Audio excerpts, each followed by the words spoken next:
Most fat loss advice online is wrong. No carb, miserable. HIIT workouts, if I wanted to jump around my front room like an idiot, I'd buy a Joe Wicks DVD. Ab workouts to lose belly fat, they're bollocks. The truth is, weight loss is incredibly simple, but that doesn't mean it's easy. I've helped thousands of people lose weight and keep it off following the only 4 phases you really need to understand to lose fat and actually keep it off for once. Phase 1, the boring basics. Create a calorie deficit by consuming fewer calories than you need every day. The bigger the deficit, the quicker the progress, but the harder it is to stick to. So don't go mental. A 15 to 20% deficit will do the trick. To figure out your deficit, take your weight in pounds and times it by one of these based on how active you are, roughly. If you're not very active, times it by 14, moderately active, times it by 15, and very active, times it by 16. Then take off 15 to 20%. Now we need to find your protein goal, so take your body weight in pounds and times it by 0.8.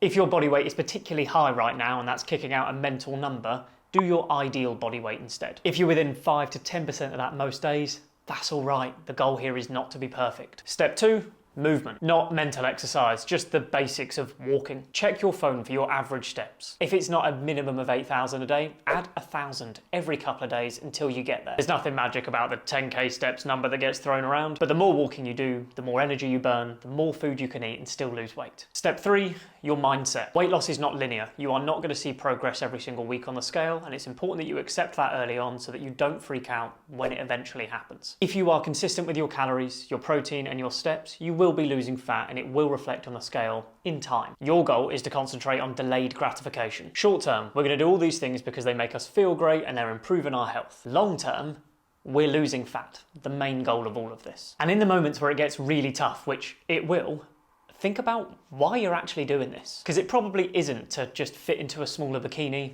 That's the surface level stuff. We're interested in the deeper bit, the self-belief or the confidence that you're lacking. It might even run as deep as you want to set a good example to your children. The reason that's important is it will get hard. Fat loss can be testing. It's important that you care about it more than just it'd be nice to lose a few pounds for holiday. Phase 2, make phase 1 easier to actually do. We've all heard about calories and protein in steps a million times before, but this is the bit that no one actually talks about, and it's what actually moves the needle. Food volume. Aim for the majority of your diet to come from whole foods, proteins, lean meats, vegetables, good fats. Boring, I know, and aside from the obvious health benefits, it's going to fill you up so much you are probably not going to feel hungry that often. Next, the 80-20 rule. If 80% of your diet is coming from decent, nutritious whole foods, then 20% of your diet can come from the stuff that you enjoy. A cookie here and there, or an ice cream, the things that make it not feel like a diet. And they're important because they increase the likelihood that you actually stick to this. This is the end goal, remember. If you currently eat 10 burgers a week, don't try and eat 0.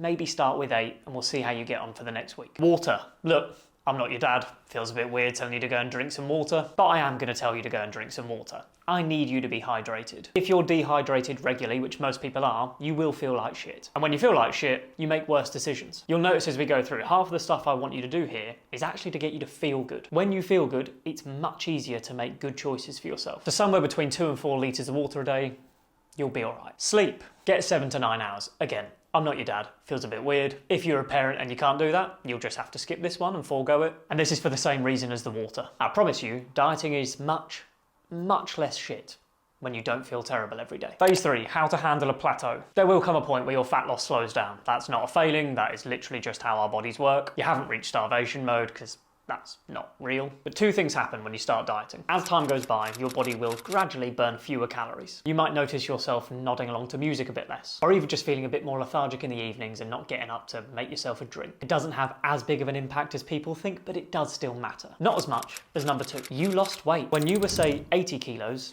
you burnt this many calories. Now that you're 70 kilos, you only burn this many calories. You are a less expensive person to keep alive because you weigh less. To continue dropping fat at the same rate, you either need to eat less food or move more. Or, and what most people should do, is accept that weight loss slows down the leaner you get. And your only job is to just keep plodding on until you get there. Phase 4, maintaining it. Look, this is the bit that most people fuck up. Most people finish a diet hungry, irritated, and bored. As soon as the diet's over, they're thinking, thank fuck, where's the Chinese takeaway menu? If you've done things properly, you should have had nice food that you enjoy throughout the entire dieting process anyway, so you shouldn't have cravings quite that mental. To start moving into your maintenance phase, I just want you to add 200 calories to what you've been eating every week. Keep an eye on your weight. If it starts to spike too much too often, you've probably gone too far. You will find a point where the amount of calories you're eating is resulting in weight maintenance. That's your maintenance number give or take 50 to 100 either side. Your only other job after that is just keep active. Again, the more you move, the more you can eat, the easier this entire thing is. I used to gain weight back all the time. Now I average like 14,000 steps a day. I do weight maintenance on pretty much autopilot. And that's it, genuinely. Now you know, weight loss is incredibly simple, but it's not easy. Knowing what to do and knowing how to do it for your life in a way that suits you and you can see yourself doing long term, that's the hard bit. And if you want more help with that, there is an in-depth free fat loss course in the description under this video. I've broken everything you could ever need to know about fat loss down into 3 videos. After you've watched that, you'll be more clued up than 99.9% of personal trainers doing this stuff. Or watch this video next to make sure that you're not doing any of these glaringly obvious mistakes that make everything in this video I've just spoken about pretty pointless.